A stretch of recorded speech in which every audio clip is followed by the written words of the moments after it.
من رسیدم اینجا روی نیمکت نشستم دم ورودی و جای شما خالی. یک آبجوی لیمویی دارم که خنکه. بعد از این 2-3 ساعت، حدود 3 ساعت هست که در حال سفر هستیم در این مجموعه که هم کوهنوردی کردیم، هم وارد بخش‌های تاریخی شدیم، سازه‌های تاریخی رو دیدیم، هم بخش‌های زیبایی از کوهستان آلپ رو دیدیم، هم فرهنگ آبجو. سلام به همگی، حالتون چطوره؟ خیلی خیلی خوش اومدید به کانال ساسان استایل. با من ساسان همراه باشید که امروز همونجوری که قول داده بودم قراره با هم بریم قلعه یا صومعه سابیونا در ایتالیایی یا سبن در آلمانی، برای اینکه در 2 تا زبان نامیده میشه، 2 تا اسم داره در 2 زبان متفاوت. همونطور که گفتم اینجا استان سود تیرول در شمال ایتالیا، در مرز ایتالیا و اتریش 2 زبانه هست، زبان آلمانی و ایتالیایی، برای همین همه چیز 2 زبانه است.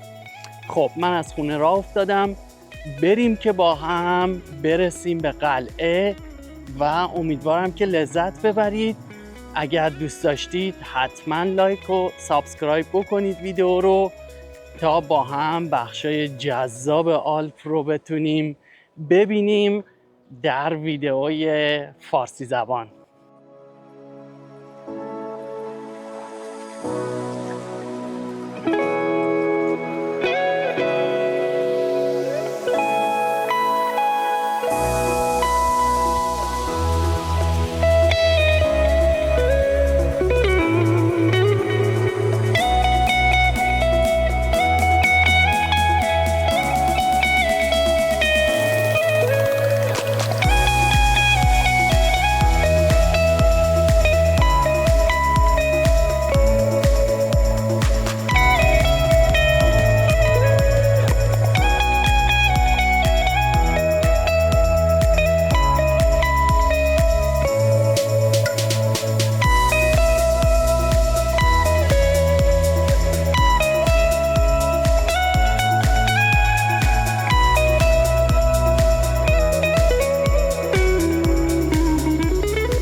کیوزا هست در ایتالیایی و در آلمانی کلاوزن هست به معنی قفل و بسته، به این دلیل که اینجا یک گلوگاه بوده در گذشته در بین رشته کوههای آلپ که در زمان حمله اینجا رو میبستن. برای همین اسم این شهر کیوزا یا کلاوزن هست، بسته و نمادش یک کلید هست. حالا سر فرصت یه ویدئوی زیبا و خوشگلم براتون از شهر میگم، گوت مورگن، از شهر براتون میگیرم. ولی امروز قراره بریم بالا قلعه یا صومعه سابیونا یا سابن که گفتم. اگر بتونید ببینید این بالای سر من هست اینجا، بریم با هم اونجا رو ببینیم و امیدوارم لذت ببرید، چون بین راه پر از گل اینجا، پر از گلکاری و بناهای تاریخیه و این شهر یکی از شهرهای تاریخی و مهم ایتالیا هست و معماری خیلی زیبا و جذابی داره که بیشتر توسط معمارهای آلمانی طراحی و دیزاین شدن. همراه باشید بریم با هم ببینیم.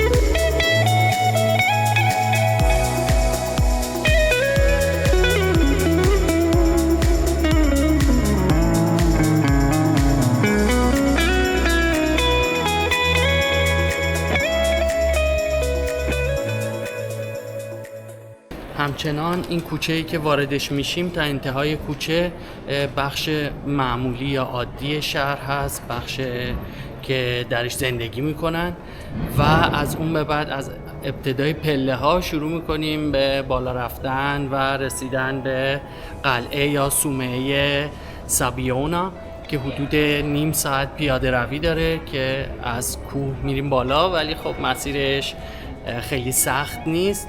این تابلویی هم که پشت سر من میبینید قلعه رو نشون میده و همینطور اینجا نوشته حدود نیم ساعت پیاده روی داریم تا برسیم بالا. همراه باشید، بریم لذت ببریم.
خب بچه ها تا اینجا رو اومدیم.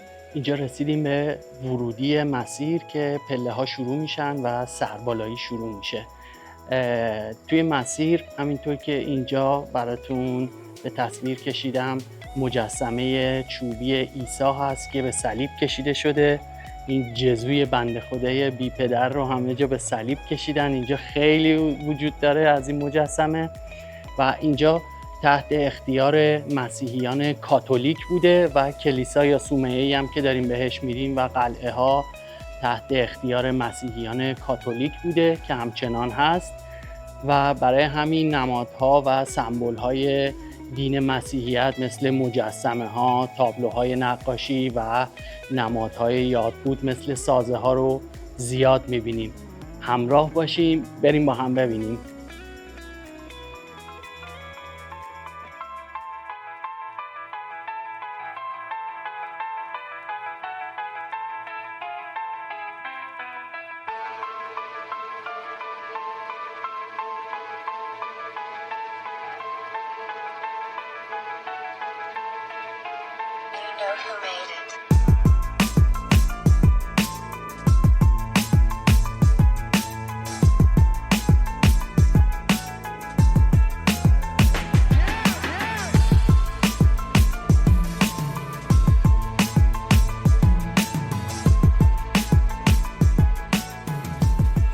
مسیر رو اومدیم بالا، رسیدیم به قلعه اول. این تابلویی که پشت سر من میبینید توضیحاتی داده در مورد صومعه یا همین قلعه یا کلیسای بالا و همینطور که میبینی میخوام نشونتون بدم. اینجا رسیدیم به قلعه اول یا برج اول که اول یعنی قبل از اون صومعه اصلی که به عنوان برج مراقبت از صومعه اصلی اینجا ساخته شده و یک سازه کاملا تاریخی هست و در حال حاضر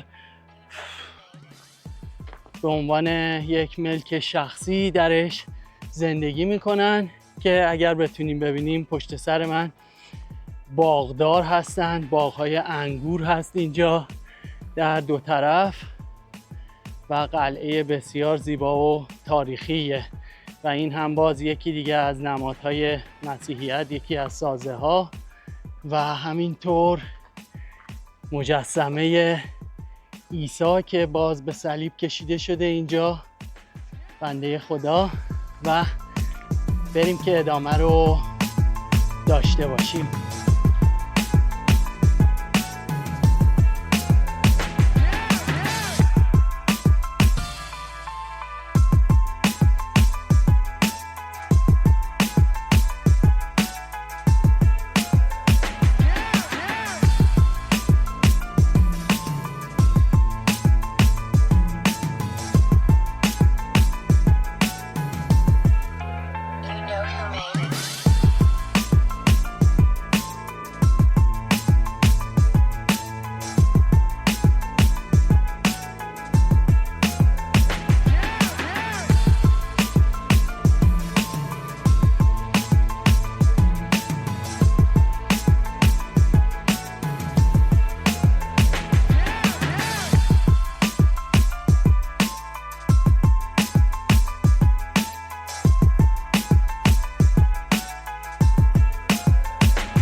خب اومدیم بالا، وارد مجموعه شدیم که ملک واقعا بزرگی هست. روی یکی از تپه ها یا یکی از قله های کوچیک که خیلی مشرف هست به کل منطقه، برای اینکه بتونن منطقه رو زیر نظر داشته باشن و گلوگاه رو باز و بسته کنن، که میتونیم متوجه بشیم که قدرت دست مذهبیون و مسیحی ها بوده در این قسمت. و اینجا این تابلویی که دیدیم بالا سر من میگه کلیسای بانوی مقدس مریم مقدس هست. اینجا کلیسای اعظم و تاپ این هست و ادامه مجموعه که بخش‌هایی از قلعه هست، بخش‌هایی از صومعه هست که جایی که راهبه ها اگر اشتباه نگم اسمشون رو در اون مستقر بودن. و از نکات جالبی که میشه بهشون اشاره کرد بچه ها، اینجا یک معماری است، معماری که خیلی خیلی جذاب هست، خیلی طراحی های زیبا و در عین حال بسیار قدرتمند. این مجموعه ساخته سده 5 و 6 میلادی هست، یعنی حدود 1500 و 600 سال پیش ساخته شده، در دوره هایی که خیلی فقر میشه گفت زیاد بوده و کم سوادی زیاد بوده و دوران جنگ های متفاوت و این چیزها. اما مسیحیت خیلی قدرتمند و ثروتمند در بخشایی که میبینیم سازه هاشون رو ساختن و بر قدرتشون، بر تخت قدرت تکیه زده بودن. خب سرتون رو درد نمیارم، دوربین رو برمیگردونم که بتونید ببینید بخش‌های زیبای معماری و نمادها رو و اینکه این سازه بعد از 1500 و 600 سال چقدر سلامت و روی پاست. امیدوارم لذت ببرید.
دیگه برسیم.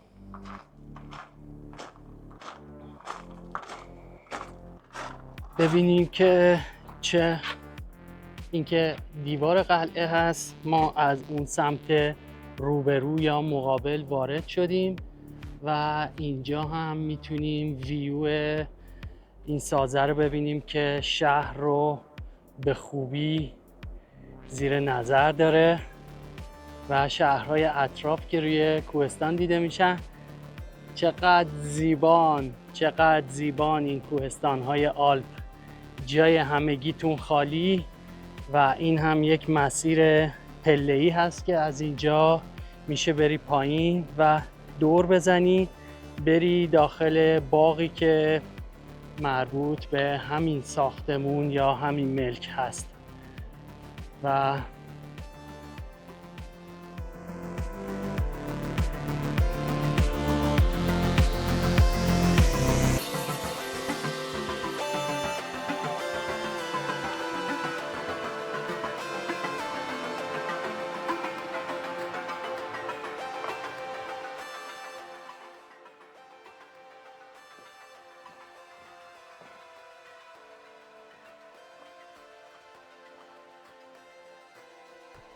این باغچه زیبا که داخلش انواع گل‌های فصلی و گل‌های محلی هست و همچنان سبزیجات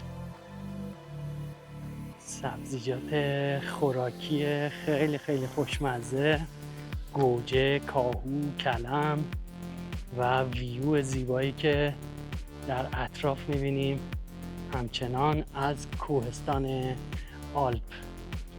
اون روبرو رو ببینید بچه ها چقدر زیباست.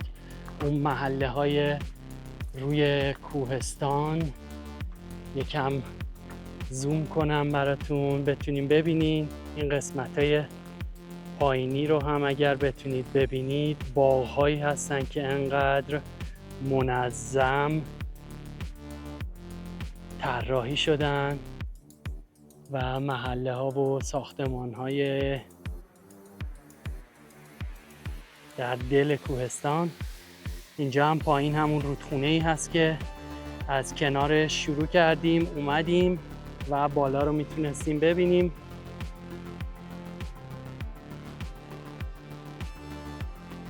بریم بالا.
رسیدیم به بخش صومعه ها، در واقع بخشی که محل زندگی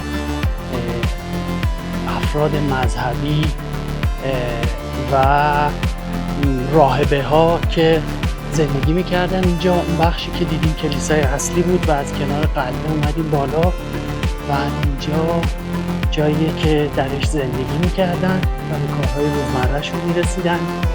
اتاقهاشون رو داشتن، اون اتاقهایی که یه فیلم های تاریخی میبینیم که خیلی کم نور بودن، نورشون رو از این پنجره های کوچیک میگرفتن با شیشه های رنگی، که در واقع این مجموعه از سال 2021 تعطیل شده و دیگه در این فعالیت مذهبی صورت نمیگیره و افراد مذهبی هم که اینجا بودن، 3 نفر آخری که تا سال 2021 در اینجا به سر می بردن منتقل شدن به شهر اصلی بولزانو یا بودزن و اینجا به عنوان یک مجموعه تاریخی باقی مونده که شهرداری شهر کیوزا ازش مراقبت میکنه. و نکته جالب اینه که اکثر کلیساها و مجموعه ها، این ساختمون هایی که درشون زندگی میکردن، صومعه ها، تعطیله، درشون بسته است و الان چون فصل تابستونه برای توریستا باز میکنن درای ساختمون ها رو. و من این شانس رو داشتم کلیسای مریم اصلی که وارد شدم به خاطر توریستا درش باز بود که من هم تونستم وارد بشم و براتون فیلم بگیرم. همینطور که میبینید اینجا یه حس خیلی خیلی خیلی خوب داره. بچه ها واقعا قابل توصیف نیست. خیلی سکوت زیبایی این دیوارا رو اگر بتونید ببینید، جنسشون از همون سیمان یا بتون هایی هست که در معماری اروپایی و ایتالیایی در دوران رنسانس استفاده می شده و صخره هایی که سنگ هایی که از صخره های کوهستان برش خورده و این سازه رو باهاش ساختن.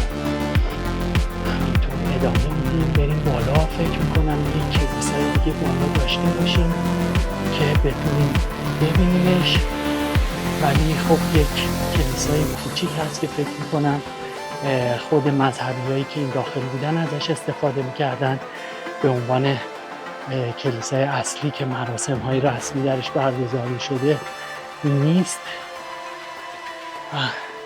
ببینید این سازه چقدر زیباست. پشت سر من میتونید ببینید، با اینکه در بین ساختمون ها هستیم با ارتفاع های کاملا متفاوت. ببینید از اون پایین 2 طبقه، 3 طبقه، 4 طبقه، نمیدونم واقعا چند طبقه هست و در بینشون یهو فضایی باز میشه که ویو بیرون و کوهستان رو داره.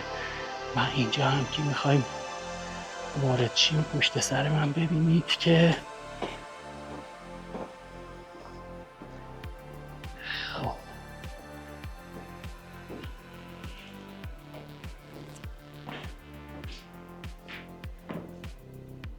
ببینیم که آیا در این کلیسا باز هست و میتونیم وارد بشیم یا نه. اوکی، دستگیره. اوکی، باز بوده. بریم داخل. اینجا خیلی سکوته بچه ها.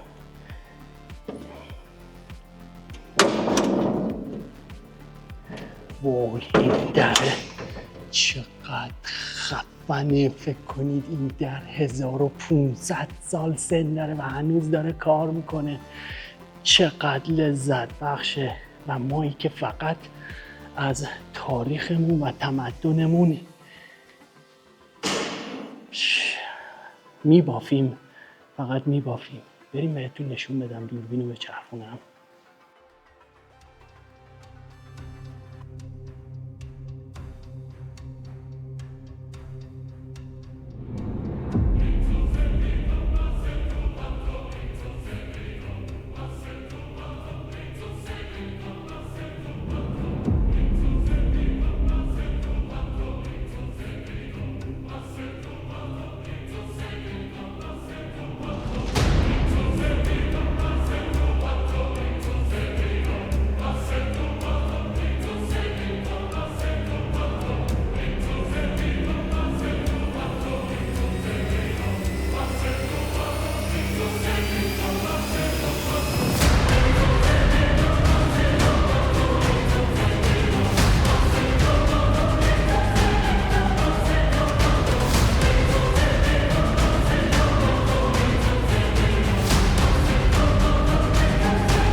من با هم دیدیم محراب هست و این هم 2 ستون اصلی کناری و این هم نمیدونم اسمش چیه این بخش، اگر میدونید بنویسید لطفاً توی کامنت ها.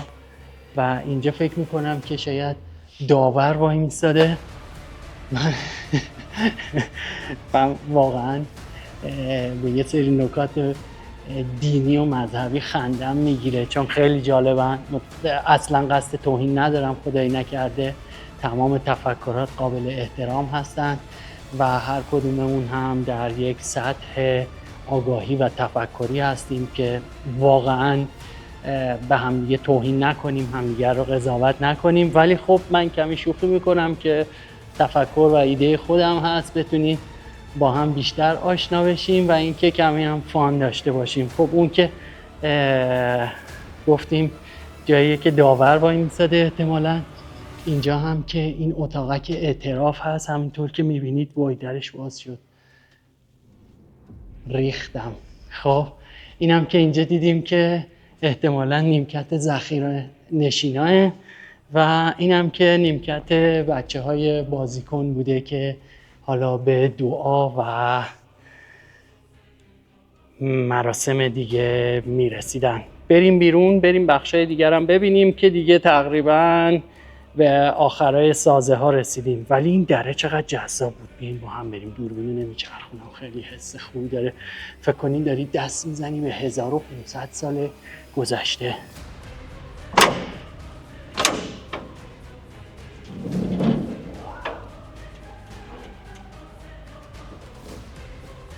و اینجا نوشتن لطفاً در رو ببندید. این در فلزیه، خیلی سنگینه، دقلباب هم داره که میتونی طور کلاسیک در بزنیم. عیسی اگر خونه باشه در رو برامون باز میکنه، اگه نباشه احتمالاً مریم خونه است، در رو باز میکنه، میتونی بپرسی عیسی کجاست. اگر مریم هم نباشه دوستانشون و یارانشون حتما هستن و اگر هم مثل الان کسی نبود میتونیم وارد شیم. خب بریم این بخش دیگر هم ببینیم. بچه‌ها خیلی جذابه، از هر طرف که میای، از هر طرف سازه که میای یه بخشایی باز میشه که میتونی ویو رو داشته باشی. بچرخونم دوربینو که بتونید خیلی خوب ببینید، همراه باشید. خب ساعت حدود 12 ظهر هست و کلیساها دارن زنگ میزنن. سر هر ساعت کلیساها زنگ میزنن. باز همینطور که روبرو رو اگر بتونید ببینید مزرعه ها هستن و باغ هایی که بیشتر اینجا باغ های سیب هستن و انگور، سیب کوهستانی. و پایین هم اگر بتونیم ببینید رودخونه هست و جاده محلی که حسابی جای شما خالیه. بریم ادامه مسیر. هلو سلام بچه‌ها، یه نکته جالب در این معماری باستانی که من میبینم این بست هایی هست که روی دیواره اگر بتونید ببینید، این بست ها کمک میکنن که دیوار استقامتش رو حفظ کنه و به قول خودمون از حالت عادیش خارج نشه، شکم نده. و روی دیوار میتونیم ببینیم که تا بالا رفته و این پنجره های قدیمی که حتی شیشه ندارن و فقط محل عبور نور و هوا هست.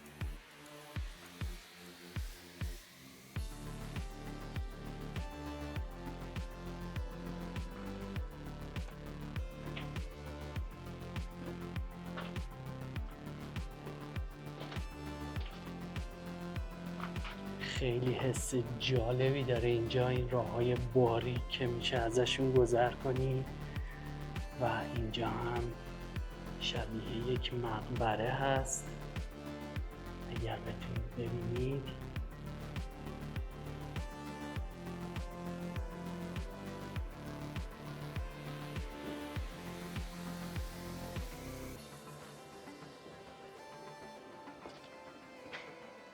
این هم یک نمای زیبا از کوهستان آلپ که در پایین میتونیم روی دیواره های کوهستان باغ ها رو ببینیم که کشاورزی میکنن. پایین رودخونه هست که در کنارش جاده محلی عبور میکنه و جلوتر ریل قطار و اتوبان رو میتونیم ببینیم و باز هم در قسمت دیگه که باغ‌ها و ساختمون‌ها هستن، شهرهای دیگه که همینطوری با فاصله های چند دقیقه‌ای از هم روی کوهستان وجود دارن.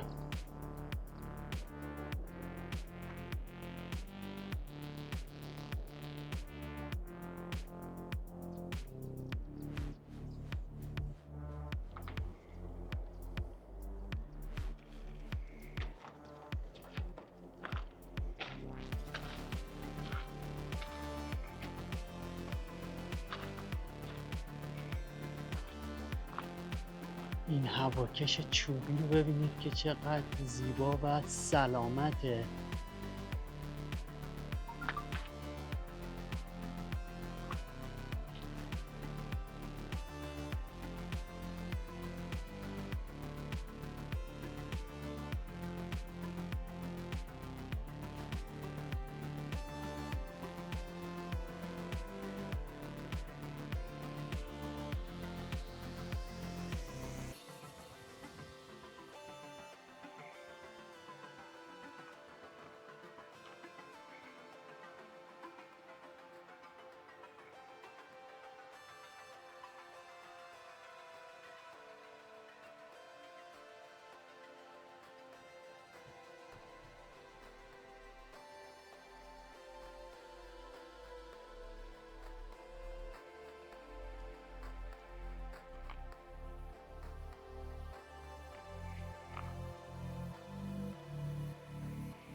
خیلی اینجا حس خوبی داره، سکوت خیلی جذابی فضا رو در بر گرفته و توریست هایی که خیلی تعدادشون کمه و بیشتر این بالا تعدادشون کمه، پایین تعدادشون خیلی زیاده. این استان توریست خیلی زیاد داره، از محدوده کشورهای آلمان، بلژیک، اتریش و هلند خیلی زیاد میان اینجا، به این دلیل که فرهنگ در واقع درسته که فرهنگ اصلی فرهنگ آلمانی یا اتریشی هست، ولی همچنان فرهنگ ایتالیایی هم وجود داره و فرهنگ خوراک فرهنگ ایتالیاییه و بافت کوهستان درسته که در کوههای آلپ هستیم که از تقریبا میشه گفت از سمت غرب از فرانسه شروع میشن و اینور تا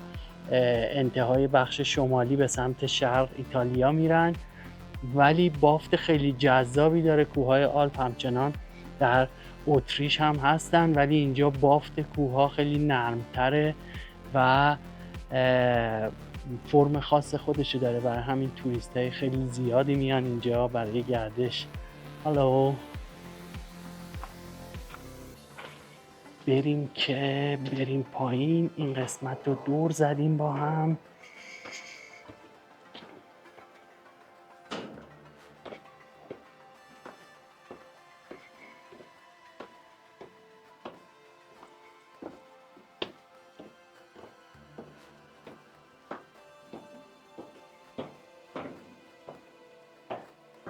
این سازه ها هم که در بین راه دیدیم و اینجا هم هستن، بالای سرشون شماره دارن که شماره های لاتین هست که از یکم فکر میکنم از پایین شروع بشه و این اگر اشتباه نکنم 10 5 باید 15 باشه. الان دقیق اعداد لاتین رو یادم نمیاد ترتیبشون رو از 10 15 به بعد، ولی اینجا الان این پایینی 13 هست. اوکی، این 13میه.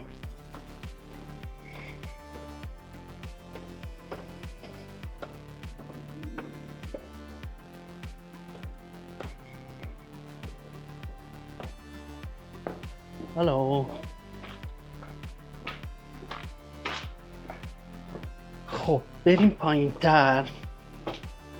دم ورودی نیمکت هست که اونجا جای نشستنه و ویو اطراف رو داریم. بشینیم یه استراحت بکنیم و از اونجا هم بریم به سمت پایین. اگر تا اینجا ویدیو رو دوست داشتید حتما کامنت بذارید و کانال رو سابسکرایب کنید تا ویدیوهای بعدی که منتشر میکنم رو بتونید ببینید، لذت ببرید. با هم همراه میشیم تا تاریخ رو گردش کنیم در بخش‌های تاریخی کوهستان آلپ و در سبک زندگی کوهستان آلپ گردش کنیم، ببینیم. حتما به بخش‌هایی که خوراکی هست سر میزنیم و فرهنگ خوراکی منطقه رو هم بهتون معرفی میکنم و کوهستان‌های خیلی خیلی زیبایی هستند، خیلی سبز، منظم، تمیز و خوش آب و هواست و اینکه جای شما حسابی خالیه، ولی من براتون ویدیو میسازم و شما رو با خودم همراه میکنم که ببینید و لذت ببرید.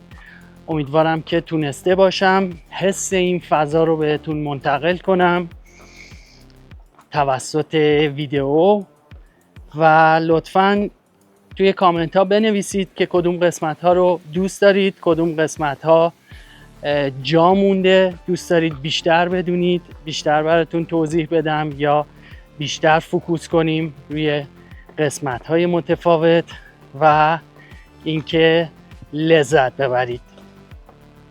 همراه باشید.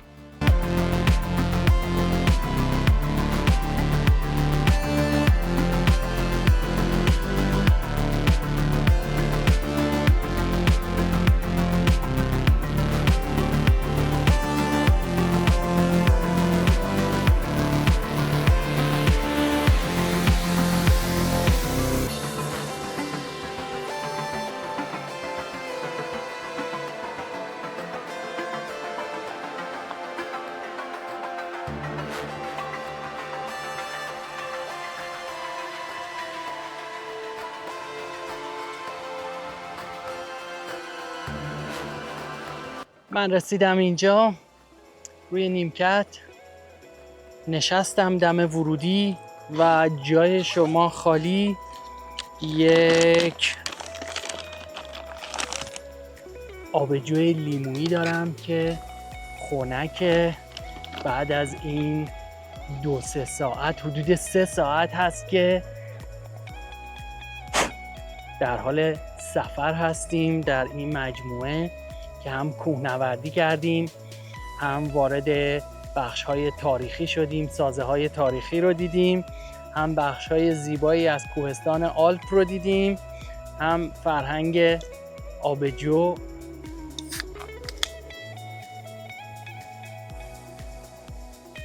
خب بیشتر در بخش‌های اروپای شمالی، بخش اسکاندیناوی آبجو مصرف میکنن، آبجو مینوشن. در بخش‌های اروپای جنوبی بیشتر شراب مینوشن و اینکه ما اینجا در بخش شمال ایتالیا که هم فرهنگ آلمانی رو داریم هم فرهنگ ایتالیایی داریم، هر جفتش رو مینوشیم. به سلامتی شما.